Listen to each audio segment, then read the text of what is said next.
CSA.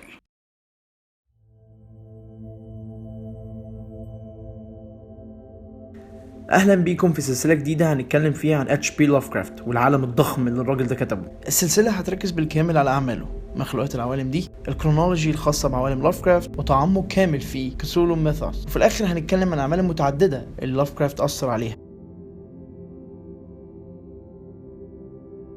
هاورد فيليبس لافكرافت ولد في 20 أغسطس 1890 في بروفيدنس في رود ايلاند امريكا.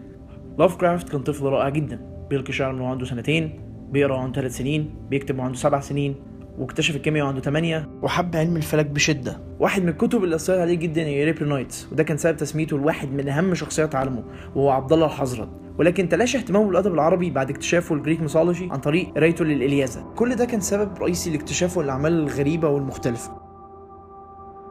خلال الفترة دي كان جده هو اللي بيربيه بعد حجز والده المصحة عليه، وجده لاحظ حبه العجيب جدا للقصص الغريبة وبدأ بالفعل انه ينمي الحب ده عن طريق روي قصص جاثيك وحاجات من الانواع دي كتير. لافكرافت عانى كطفل من مشاكل نفسية كتيرة، وفي احلى ايام حياته جده مات، حصل فشل كامل في ادارة اعمال العائلة وممتلكاتهم، طبعا ده ادى لخسارة البيت واتنقل لضواحي فقيرة جدا، وحاول الانتحار في الفترة دي، ولكن بسبب حبه للتعلم رفض الفكرة دي وقرر انه يستمر. ولكن في 1908 حصل له أزمة عصبية قبل ما يتخرج من مدرسته، وده كان سبب ضخم انه ما يحصلش على دبلومة، وفشل في الدخول لجامعة براون، وكان الموضوع ده زي عار كبير ليه. وبعد ما كان واحد من افضل الناس اللي بتعلم نفسها بنفسها، ومن ساعتها لحد 1913 اي 5 سنين لافكرافت كان قليل الكتابة والقراية، وحتى ما حاولش انه ينقذ اهتمامه بالفلك.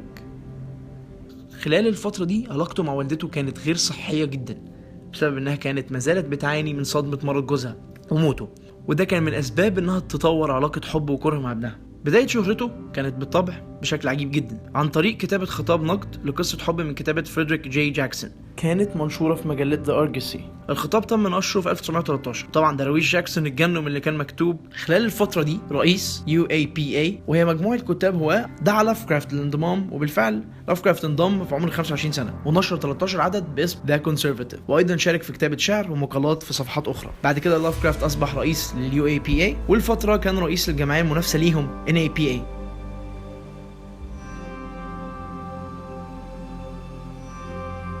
سبب كتابته للفيكشن من جديد كان العالم ده من الهواة، وتكوين صداقات متعددة هم اللي شجعوه على كتابة الفيكشن بسبب كمية البوتنشال اللي كانت موجودة في بيست ان ذا كيف وذا الكيمست. وفعلا بعد 9 سنين من التخلي عن كتابة الفيكشن عاد لافكرافت وكتب تومب ودراجون في 1917، واستمر في الكتابة بشكله ونمطه الثابت عن طريق استخدام الشعر والمقالات لحد 1922، وخلالها كون علاقات وشبكات ضخمة مع أصدقاء جدد. ولكن طبعا ازاي الحياة تروح تستقر؟ والدته توفت بسبب مرضها النفسي وحالتها الصحية، وبدايتها كانت بانهيار عصبي حصل لها في 1919، ودخلت نفس المستشفى اللي جوزها مات فيها، وطبعا توفت في 1921 عشان دي مستشفى فقر. طبعا لافكرافت اتدمر، ولكن في خلال اسابيع قدر يسترجع نفسه وقابل سونيا جرين. الاثنين في الاول كان عندهم احساس قوي بالتوافق، وفعلا اتجوزوا في 1924، وشهرة لافكرافت كانت في تزايد مبهر، وسونيا كان شغلها ناجح جدا. ولكن كالعاده تاتي الرياح بما لا تشتهي السفن. شغل سونيا فلس، لافكرافت رفض العمل على مجله جديده كانت هتفرض عليه انه يتنقل لشيكاغو، ما كانش في حد راضي انه يشغل لافكرافت بسبب انه راجل عنده 34 سنه بدون اي خبره عمل، وده ادى ان لافكرافت وسونيا ينفصلوا بسبب الحاجه للعمل. سونيا راحت كليفلاند، ولافكرافت بقى عايش في شقه في بروكلين، وعلى الرغم من امتلاكه العديد من الاصدقاء في نيويورك كان عنده احساس قاتل بالوحده، وده اثر على تحول ضخم في اعماله.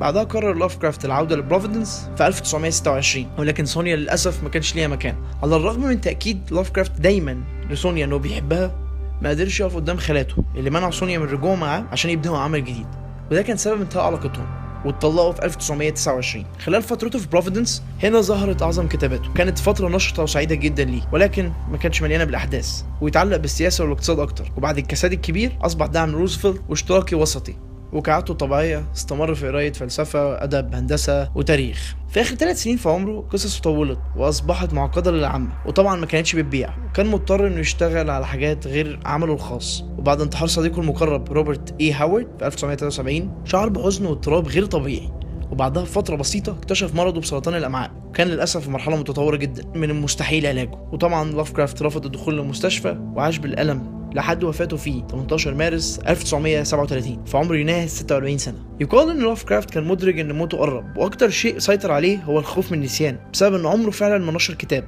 كل قصصه وقصائده كانت متبعثرة في مجلات هاوية. كل ده كون شخصية H.P. لافكرافت، الأب الروحي للرعب الحديث.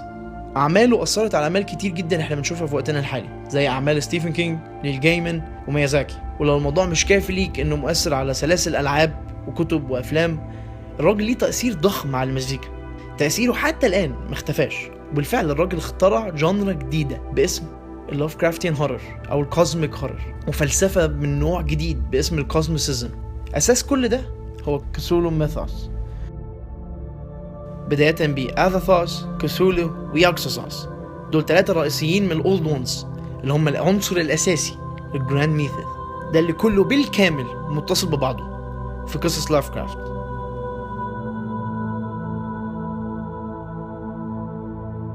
فلسفة كتابات لافكرافت هي كوزميسيزم، ودي بتؤمن ان مفيش وجود اله في العالم، وان البشر هم كائنات تافهة في عالم ضخم جدا، واحنا كائنات صغيرة كل واحد فينا بيحاول انه يبروجكت الفانتسي معين عشان يكمل حياته التافهة في الكوزموس الضخم المتوسع. لافكرافت افترض خلال كتاباته ان البشر هيختفوا وهيظهر بدلهم عرق جديد، وهيختفي برضه في النهاية كل حاجة تتمحي وهيظهر حاجة بدلها، وان الشعور الوحيد الحقيقي هو الغرور وحب النفس. ناس كتير ممكن تحاول تربط الكوزميسيزم بالنايلزم، ولكن في فروق ضمنية قوية جدا. لافكرافت بيأكد دايما على عدم أهمية البشر وأفعالهم، لكن العدمية بترفض فكرة سبب للوجود.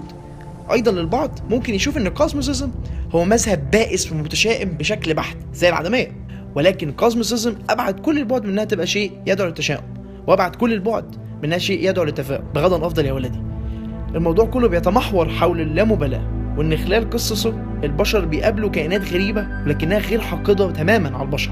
كل ما في الموضوع ان هي لا مبالاة بوجودنا من الاساس. وهنا جاء منبع اساس حياة لافكرافت. فلسفته في الحياة لم تكن ضد الدين، ونقطة حديثه خلال مناقشته مع زمايله كانت عن ازاي هو بيؤمن ان الدين مش خطر ولكن خطر على المجتمع والتطور السياسي. لافكرافت كان بيؤمن بعالم لا معنى له ومحدودية فهم البشر. كل نقاطه لم تسمح بالطبع للإيمان بأي دين غير مدعم بالعلم. أيضا قصصه غير مبالاة بالبشر، زي ما احنا بنبص لأي حاجة حوالينا أقل منا بالظبط. في الحلقة الجاية هنتكلم عن الميثولوجي، وهنتعرف ازاي قصص لافكرافت بتكشف لنا ان عدم وجود معنى للحياة هو السبب بالخوف لأبطالها. سبب الخوف هو فكرة ان احنا ولا حول ولا قوة لتغيير أي حاجة في كل العوالم اللي حوالينا دي.